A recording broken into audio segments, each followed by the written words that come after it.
everyone, Alexa Donne here, and today I am going to be talking about the Publishing Whisper Network.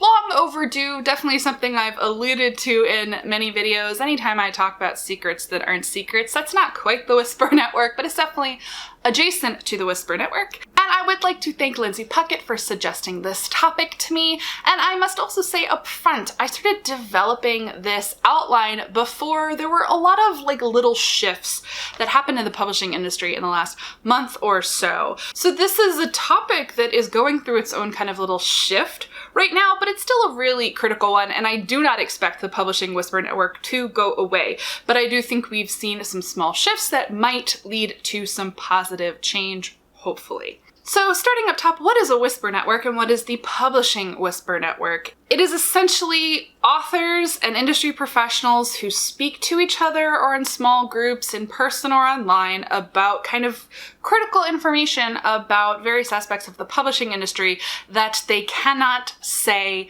publicly. This is going to be stories and information about specific agents, about authors sometimes, about publishers, kind of all of those social taboos that we're not supposed to talk about. Things that you would expect, like money, which we're going to talk about in light of publishing paid me, but also bad behavior, scammy behavior, and it's a kind of a natural thing. Humans, we trade stories with each other, we share information, and it's just kind of a business and industry norm in multiple businesses and industry not to air so-called dirty laundry publicly, and thus whisper networks are born. But the specific function of a Whisper Network is protection of the community from within by sharing critical information. Whisper networks are going to function differently depending on the industry. For example, many industries like Hollywood and the media had whisper networks functioning long before Me Too to warn other people about predatory individuals in those industries. In publishing, we also warn about predatory individuals. Sometimes it is sexual harassment, but more often than not, it is predatory business practices. Whisper networks exist to essentially protect the community itself, to protect members of the community, both those who are communicating critical information, often whistleblowers, as well as those receiving the information. The thing about sensitive information, both subjective and objective, because I do want to cover both prongs. There's kind of subjective experience, which is I experienced XYZ with a fellow author or an agent or an editor or so on bookseller, and this is what happened, but there's going to be kind of two sides to that, and there could be personality conflicts or other kind of nuances and context within that, versus kind of more objective fact, though even objective fact, there's always going to be subjectivity, but meaning versus XYZ thing happened, it was said or done this way, there's proof of fact, and it means X. Because there's very much a scale. It's all nuanced in terms of there's minor infraction that's definitely worth talking about but isn't game ending, and major thing that flashes danger warning signs that really has to be talked about. And usually when those get really bad, things can be talked about publicly, but largely whisper networks are about protection.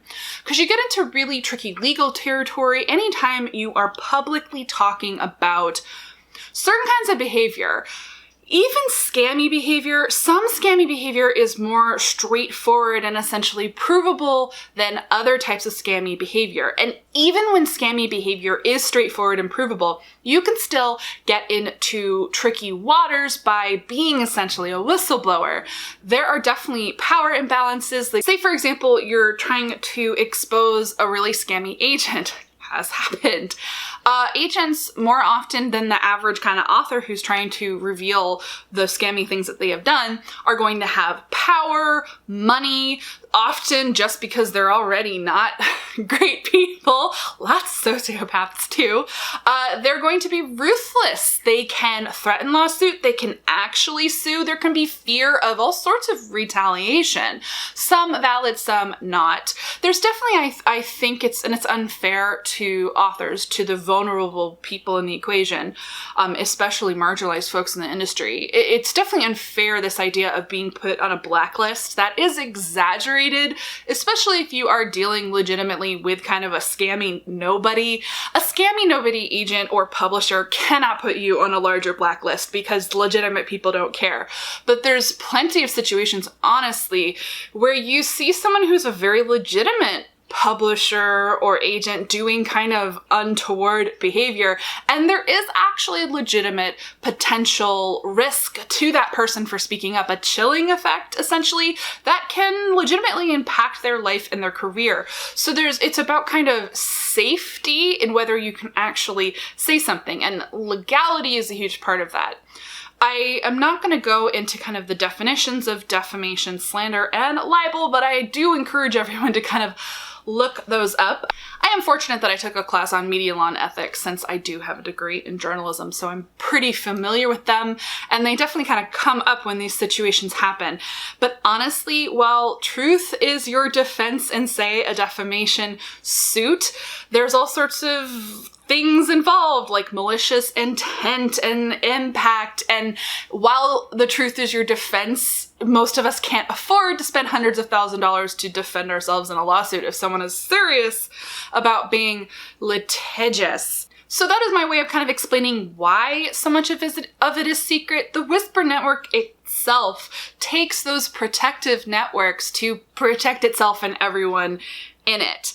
A lot of it is about power imbalance. A lot of it is unfair. And so we will kind of talk about the exceptions that break through some of those barriers. So for example, Me Too actually did enable a ton of information to go public that had previously only been part of Whisper Networks in multiple industries. It did touch the publishing industry a little bit as well, and we're still seeing repercussions to that. But we haven't seen a watershed moment in publishing, particularly about kind of some of the, like, the more subtly scammy agents. That is to say, I mean, I'll tell you straight up, I know a lot about the Whisper Network. I have a lot of information, critical information, and I do very, very carefully share it with writers within the Whisper Network. I participate in that system because I want to protect other writers, but I am not going to blast information on this channel or on Twitter. It's just not safe. It's not safe for me. It's not safe for the people who told me information. A lot of it is protecting sources, because sometimes a story is very identifiable and the retaliation doesn't fall on you. It falls on that vulnerable person who told you the information. So you just have to be careful. And I know it's frustrating because you might be sitting out there going, well, how do I get in on the networks? Yes, that is a very good question.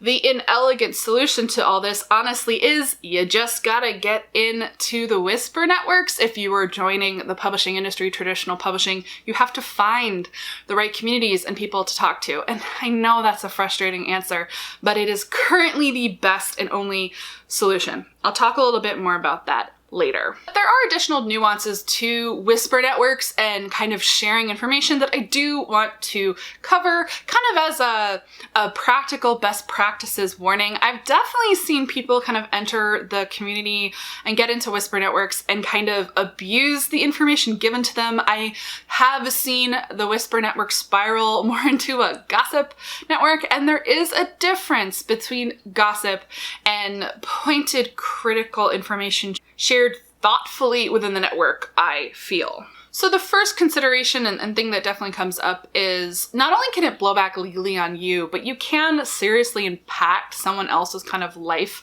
and livelihood depending on what you're saying. So you should take very seriously how second or third or fourth hand is the information that you're repeating. Is the story more subjective than objective? Like, think about that kind of danger scale. Is it this guy's kind of a jerk, or is it this guy is dangerous and actively causing harm? Like, you do have to consider those variables. And about that whole second, third, fourth, fifth, sixth hand information thing. So it's the gossip vortex. Things do spiral like a game of telephone. Sometimes this is good. The stories do get distilled to kind of their core thing. And so that means authors don't hear all the dirty details that could identify a source. They just hear the distilled version of a story that gives them the top line so that they can make smart decisions and protect themselves. And that is good. But I've also seen information distilled in the opposite direction. I've seen the most salacious points, the most kind of emotion-fueled subjective points of a situation get pulled out as the takeaway from a situation, and all of the context and nuance does get lost. I have definitely found myself in situations where, like, I've heard something about an agent and I know where the gossip is coming from, and I've had to just clarify for a person, well, there was XYZ nuance to that story, and actually agent did XYZ that I thought was pretty professional, and so on. And generally as a part of that, I mentioned subjective versus objective, just always being very, very aware, including, by the way, when you get into your own situations, of everyone coming to things with different perspectives, different intentions, good, bad, or in the middle, though it's tricky because sometimes impact is going to matter more than intention, but you know, it really depends on the situation. But also knowing that we, of course, as creatives are going to go into a lot of situations very supercharged emotionally. There's a lot of social anxiety that's at play as well. So you just always have to be aware that when people are coming to a creative and professional endeavor, it's two at once, with a lot of big kind of feelings and also strong opinions and personalities in a lot of cases, that the results can just be disastrous. Sometimes people just crash into each other like freight trains, and neither party is like 100% like, it's not like villains versus heroes, it's just messy all around. And so I caution people just to be circumspect. Sometimes that really dramatic story you're going to hear about a horrible agent is actually that the fit was all wrong, they clashed from the start, and the agent was horrible for that author. Especially in those situations, very often you won't hear the author realistically evaluating the things that they contributed to a situation that made something bad with an editor, with an agent, with a publisher, or another author. Vice versa too, in fairness, but agents honestly generally don't gossip about former clients. Most of this Whisper Network stuff, at least certainly the stuff that I am privy to that you will be privy to, it's author communication rather than the other way around. But I also do want to say that I have seen situations of malicious gossip, and this is always a risk in a Whisper Network. There are cases where someone does actually go in with an agenda deciding, well, I'm going to say just the right things to the right person about this person who I really don't like, or they'll take something that did happen and they'll just embellish it a little, or they'll push it really, really hard as like venting gossip in order to feed it into the system. And so you just have to be very careful and circumspect about the things you hear, but also know that if there's a pattern, there is a pattern. And I actually do recommend looking for patterns in the Whisper Network. I personally, when it comes to agents, for example, because you know, I run Author Mentor Match, and I counsel mentees as much as possible about what I know. I do it as candidly as possible. I do it privately. Very rarely do I say an entire agency is a bad idea. I have done that sometimes, but I will be careful if I've only heard one report. And if I've only heard one report, I'll say, well, take this with a grain of salt. But when I hear 2 or 3 or 4 and I can really put together a picture, it's basically taking multiple angles to try to distill the truth. That it kind of becomes a different situation where it's like, well, I feel more confident in kind of telling you XYZ because multiple independent people have said the same thing. So a question that comes up all the time with these Whisper Networks is, well, why don't people just write it down? Why isn't there a master forum or spreadsheet or what have you? This has come up before, and it has gone poorly every single time. There have been a few instances of notorious spreadsheets. There's actually one that was in the media industry, not publishing. And the person who created it, I think she definitely lost her job. I'm not sure if she was threatened legally, but she lost her job because she created a Whisper Network document to warn people about sexual harassment in the media industry. There can be real consequences for that person who takes that step to write it down. But also remember that subjectivity thing where there's multiple sides to different stories and that there can be one person with big hurt feelings or a vendetta. I've also seen that. I've actually seen it in publishing of the few spreadsheets that have gotten started, and like, I see things on them and I'm like, well, that's not accurate. And then once you have it in a document like that, it starts to become truth, and you can actually end up with some of those stories become an unfair mark against certain people, even though it's not true. There was actually a big situation in Pitchboards a few years back where such a spreadsheet did happen, and it got released. It went public, so to speak, shut down very quickly, but meaning once you share something with more than a few people, it's not private. It's going to leak. Like, that is just a guarantee. It doesn't matter how much you trust people or how well-intentioned people are. Written things always get out of control.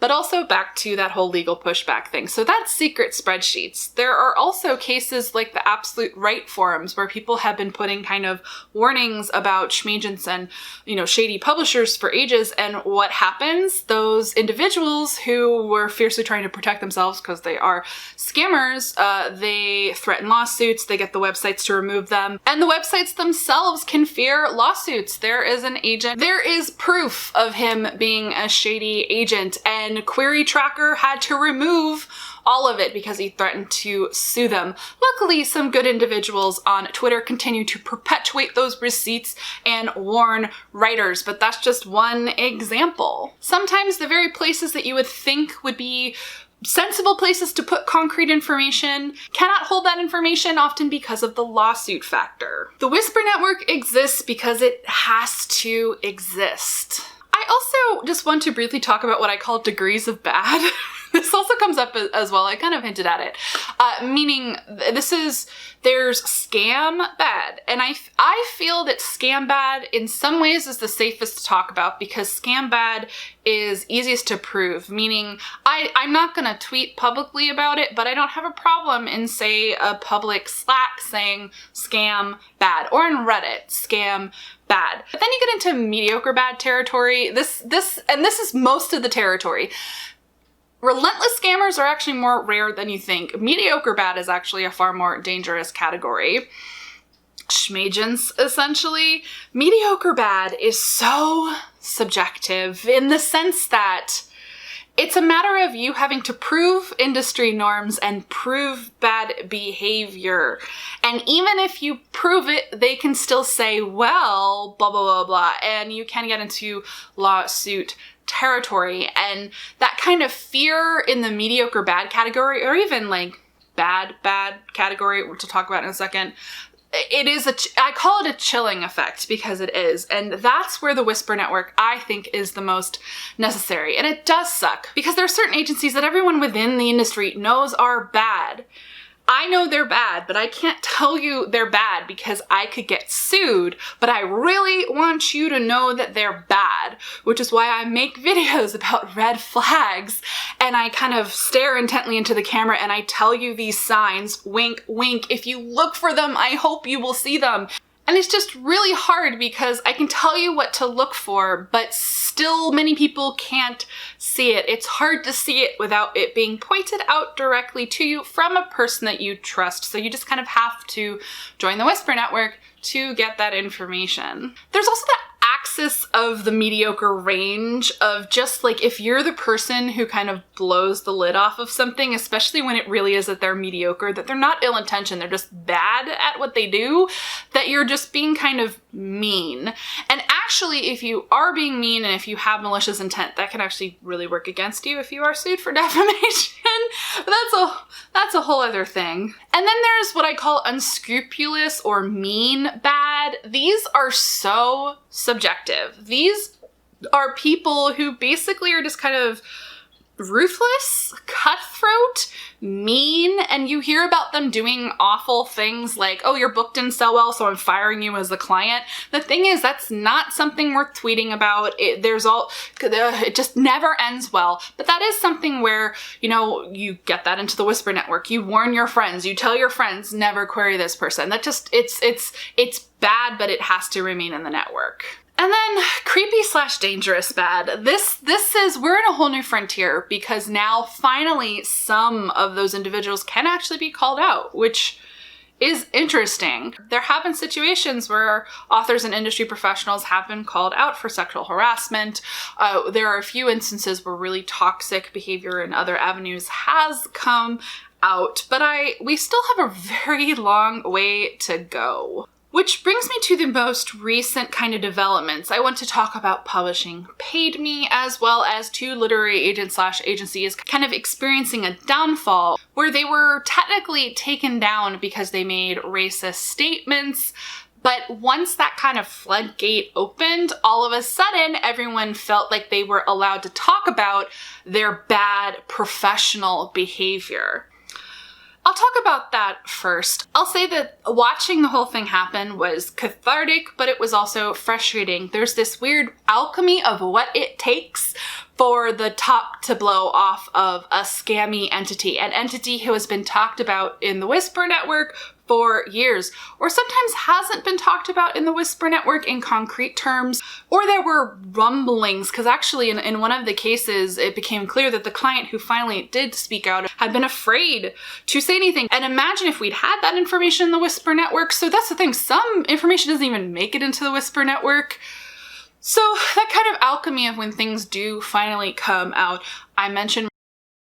But with him, it became this critical mass of enough clients saying the same things and banding together, and it blew up and continues to be spoken about, which it should. A few years ago, there was Danielle Smith, who was an agent. It turned out she was fabricating book deals for her clients to kind of cover the fact that she hadn't actually submitted their work anywhere, but she had clients who did sell, but enough of the former clients who had really bad experiences talked to each other, and that was able to kind of blow the lid off that and expose essentially fraud that had been going on for years. And now in this situation, just kind of lightning in a bottle situation, it took both of those separate agency heads tweeting something racist for the top to blow off. And only then did people feel safe talking about the professional issues, because the professional issues were the issues that had been simmering for many, many years. And it's so frustrating because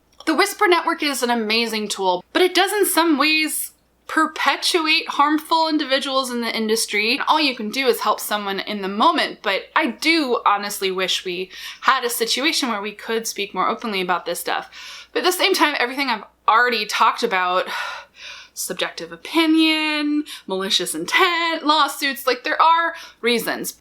Even now, I'm afraid to say the agency names here. One of them has already tried to get litigious. The other one might as well. And to be frank, I just do not want to be sued. It's not that hard to find out who those agencies were on Twitter, talk to people. But isn't that just proof that it's like we're seeing big things happen? But it doesn't mean that we are safe. I can safely talk about Danielle Smith and her fraud because it's over, it's proven, she's done.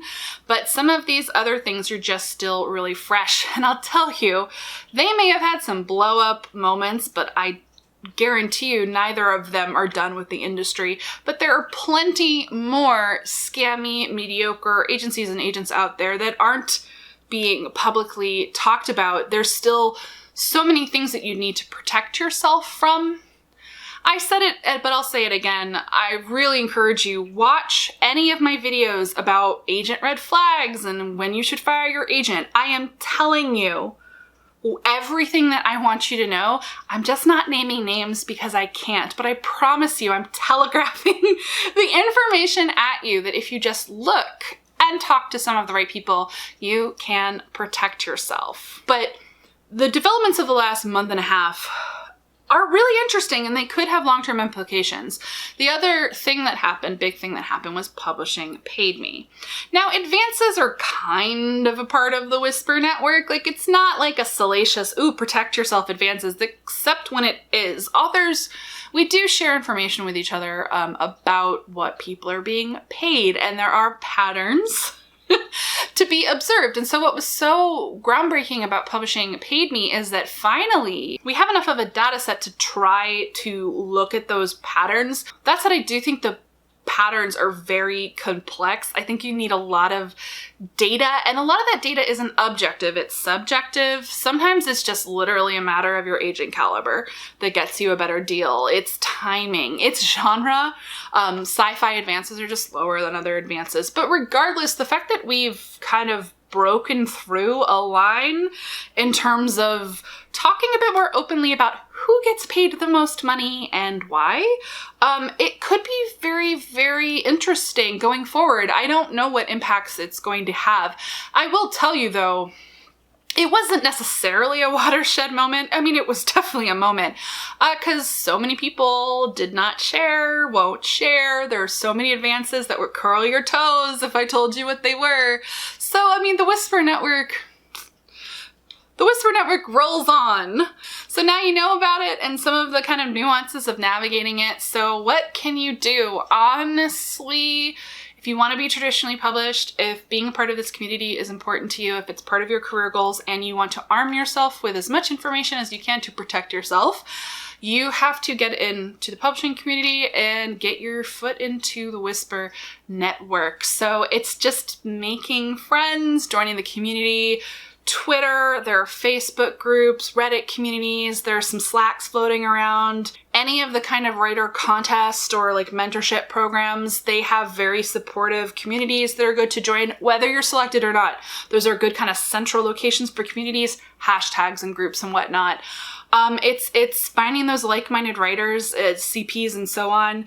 And as you kind of flow along the industry and you talk to more people and you prove yourself trustworthy as well, that is important. I've definitely seen some people who kind of run into publishing looking for gossip, looking for tea, and people ultimately won't trust you if you kind of approach it that way. You have to be thoughtful and professional in how you kind of approach joining the writer community and your intent for joining Whisper Networks. Your intent shouldn't be to get gossip. Your intent should be to educate yourself, protect yourself, and then in turn, give back, protect others. Honestly, it's one of the whole reasons I created Author Mentor Match, because kind of having that information and getting that information and sharing was so vital to me, and I wanted to be able to share that with other people. And then of course the other access of that is I share as much as I can with you on this channel publicly, but you do indeed have to join a Whisper Network to really get that kind of more candid information about specific individuals just because of all of the variables involved. I also want to give a special kind of shout out that in particular there are like sub-writer community spaces and sub-Whisper networks for marginalized authors. There's definitely one for authors of color, and if I can get the information on those, I'm not in them for very obvious reasons, but I know friends who are, and I know that those networks are very, very valuable to them. If I can get any of that information for you, if there are any public Facebook groups, for example, I will put them down below in the description. I know that there are also a lot of really good supportive sub-communities for queer writers, disabled writers, and so on. If any of them are public, I will link to that information down below. I just wanted to share that because I know it's a particular concern when you are from a marginalized group that you might be taken advantage of, and indeed, we've definitely seen that happen. So there are definitely particular communities and Whisper networks just for those groups of authors to help them. Let me know down below in the comments, I guess, if you have questions. This one is a complicated, nuanced one. There's some things I can talk about, there's some things I can't. But either way, I hope this was illuminating. Give this video a thumbs up if you like it. I will make more discussion style videos about the publishing industry.